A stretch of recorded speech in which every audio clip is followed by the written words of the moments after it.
Ted Dawson was in the Sunday paper, and it was just this Sunday, on C5. If you still have your record searchlight, Ted Dawson has a brilliant article here that tells about the work that he does both with students and adults and families.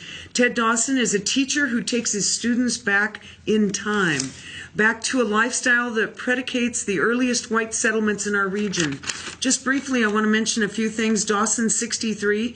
He's a member of the Norelmuk tribe of the Wintu Indians, and he's based in Trinity County. And for the past 15 years, through an organization called the Local Indians for Education, Dawson has been teaching students in the public schools skills that his tribe developed over thousands of years. So Ted's here today, and I want to talk to you a little bit, Ted, because I think it's really important, the things that you're teaching people. And I know that Huell Hauser, who used to do a show called California Gold, he did a show for you. You did something very important at Turtle Bay Museum. A lot of the local people here know about Turtle Bay Museum. It's in Redding. It has the big sundial bridge. And you were one of the very first exhibitors there. Now talk a little bit about that, because that was called Journey to Justice. Okay. The Journey to Justice was a book written by Alice Hoveman, and it talked about what we were like before contact, what happened to us after contact. A lot of drama there, but I don't want to cover that. The last part of the book was, what do we do now? These are modern times, and how do we live in the modern times with our heritage and our culture and deal with what we have to do today? Okay, now, one of the things that you've studied for many years is the life of the local Indians, and you educate people and share the knowledge. And before we're done today, I want to make sure they have a website for you.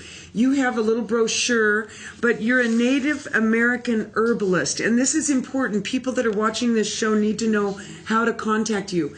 And I think we have a website on lower third for Ted. Mountain Wintu Herbs, yes. Mountain Wintu Herbs. And what's important about that is a lot of people are turning to healthy ways to live and eat local foods and use different herbs. And you have a brochure, which I'm sure they can get this information on the web, and I don't think you can see it here. But you talk about valerian root, herba santa, princess pine, mullein, fine sand. But what it is ways that we can use this in our life to live healthier and live better and have energy and treat all the maladies. So talk a little bit about your life, Local Indians for Education. Talk a little bit about that. Rod Lindsay has been running this for several years, and it's out of Central Valley. Well, I guess they call it Shasta Lake City now. Yeah. But anyway, he has us go to the schools and talk to the children about our native ways in a good way. And a lot of the native people I see are angry about what happened to our ancestors. Well, not about that. We're about celebrating we have heritage. My favorite event was going to a high school, and what it showed on the news that night was this young boy making fire, rubbing the sticks together, the elderberry on the cedar. And I made a nest, like a bird's nest. And on TV it showed him blowing the coal and blowing the fire. And I thought, what a cool celebration, not to have me on camera, but to have this young man on camera. That was a success for me. Well, another success for you is Tamlin Solo. Your son, because of living with you and learning how to live in the wilds and what to eat and how to, weather the storms, he took quite a hike that I'd like you to tell people about. Share with us about where he went. He started up in Mount Hood and went the southern route on the Pacific Crest Trail to Crater Lake. And after 17 days, the last couple days, he walked 25 miles a day because he was tired of being out there all by himself. And when he got to Crater Lake, I picked him up and I took him to a restaurant where he could have real food. He was looking forward to food he didn't prepare.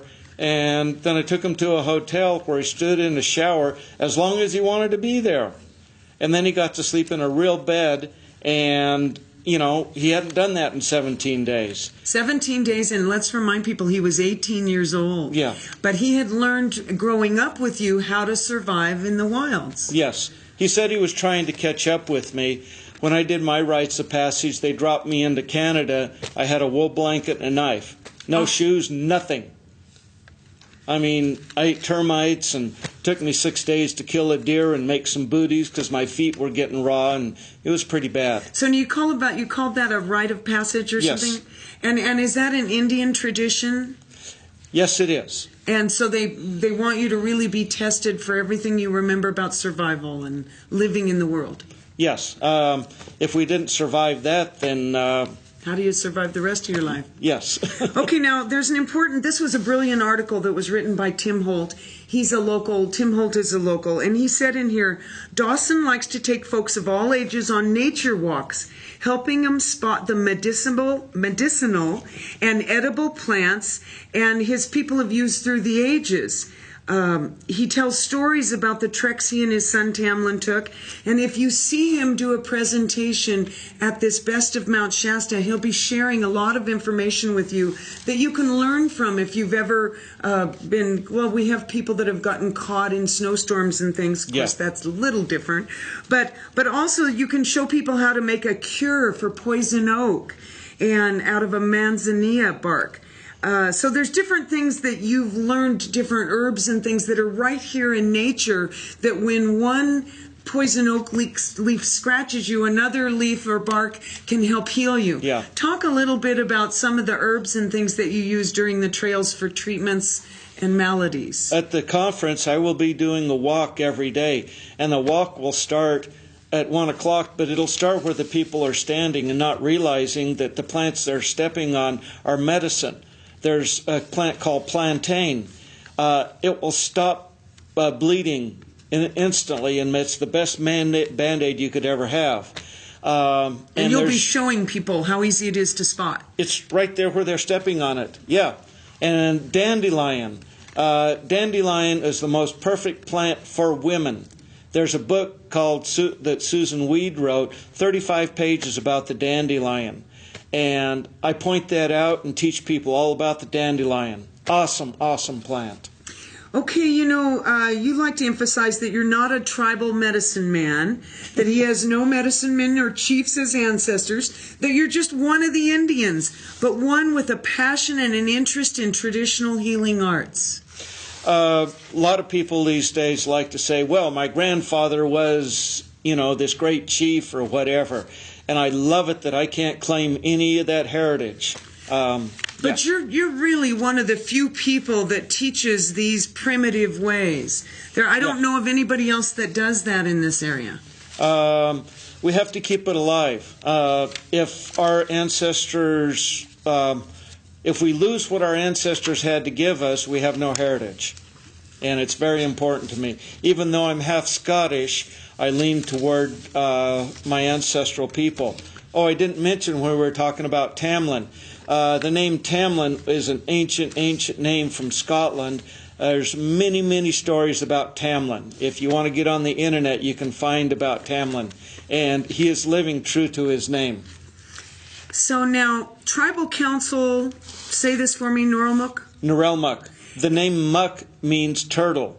So if somebody says, well, what nation are you? I'll say, well, I guess I'm from the Turtle Nation. So now, tell us something. There's something, a Cowell Cedar Bark House. Cowell. Talk about that. At the conference, I will have my Cedar Bark House set up, and it's to show people that not all Native people lived in teepees. In fact, hardly any of the Indians did. That's pretty much just in the movies. And I live in one. I have 3 of them. I have one that I travel around with to show people how we lived and how I still live. I sleep in mine at home in Shingletown up by Mt Lassen because I can't sleep in a house because there's electricity and phones and refrigerators and computers and all that stuff. So I have to sleep in one because I can't, like I said, I can't sleep in the house. So you're sensitive to the energies that are being transmitted in the waves of the air. Yeah. Okay, now why are you involved in the Best of Mt Shasta? This event that we're talking about today, you'll be speaking and sharing your information and have a booth. And Yes. at this Best of Mt Shasta, it brings together artists, craftsmen, healing arts people, and you're going to be speaking there. But why are you involved? You wrote here, Body, Mind, Spirit. Talk a little bit about that. People know about the Holy Triangle, the Holy Spirit, the Creator, and if you have that connection, then you'll be a whole person without any issues. We all have problems. The difference between an issue and a problem is sometimes issues have you. We all have problems. So deal with your problem, you won't have these issues. If we're a whole being, we have our connection with the Creator. The Creator is up above us to bring us wisdom. We walk on the Mother Earth. She gives us all the medicine that we need. So when I do a 7 directions prayer, I include the Creator and the Mother Earth with the 4 cardinal directions. And the 7th direction is the human beings. We're the caretakers. And what this conference is about, and the reason I want to be involved in it, is it's about the humans and our connection. And if we're not connected with each other, with the earth, then we don't have it all. And our spiritual body needs to be present. Our connected body needs to be present. And our physical body, if our physical body isn't healthy, then we won't make it.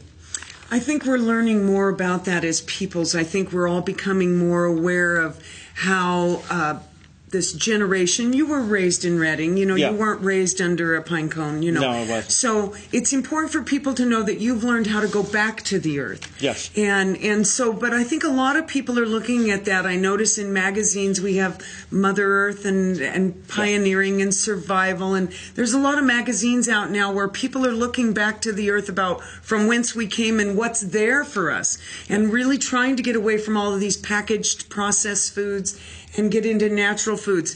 Now, I want you to talk a little bit about this herbs. You have whole herbs for whole health. Is this something you do on a website, or Yes. talk to people a little bit about this? MountainWintuHerbs.org is my blog, and it's an educational site where you'll hear more about this. And what's special about that is when the pharmaceuticals take herbs, they sell isolates. Isolates don't have what the Creator made into the plant. There's a reason the Creator made plants the way He did. And when she gave them to us as a gift, we have everything we need from the plants. And if we'd use them as whole herbs, we would be wholly healthy. Hello. And so you'll be able to help people find what they might be interested in treating. Yes. I want to wrap this up because I do have another guest. But you wrote in here, all Native people are connected by a common means. Talk a little bit about how we're all related in the spirit.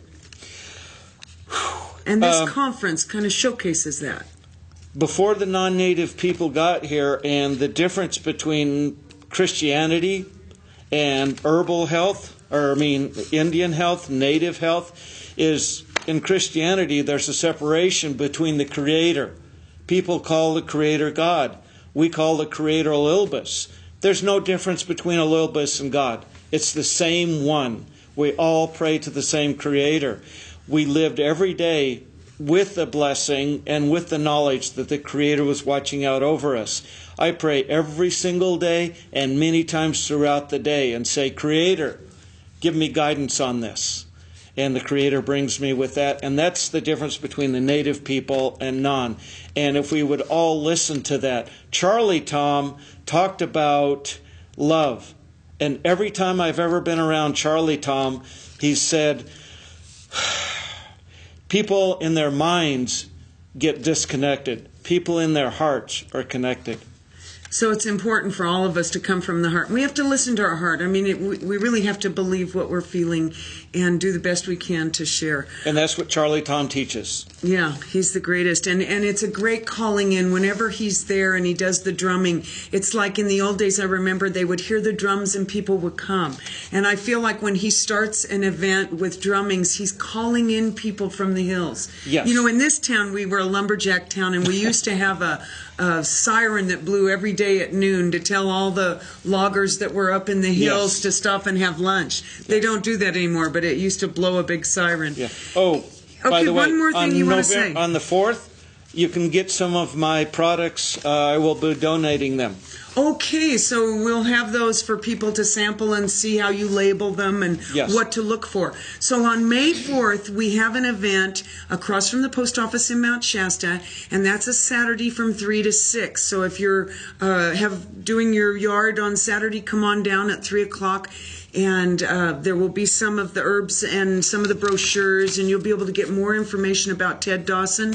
And if you go to the newspaper, what was the date of this paper? Sunday, I don't know. It was Sunday, April 14th. If you can go on your website to Sunday, April 14th to C5, you can learn a little bit more about Ted Dawson here. There's a great picture, shows him cooking salmon, and he's going to be teaching all that. If you want to bring a Boy Scout group or 4-H'ers, he also makes knives and he'll teach skinning. So he's very well-rounded and survivalist, and I want to invite you to meet Ted Dawson at August 9th, 10th, and 11th when we do the Best of Mount Shasta here in Mount Shasta at the City Park.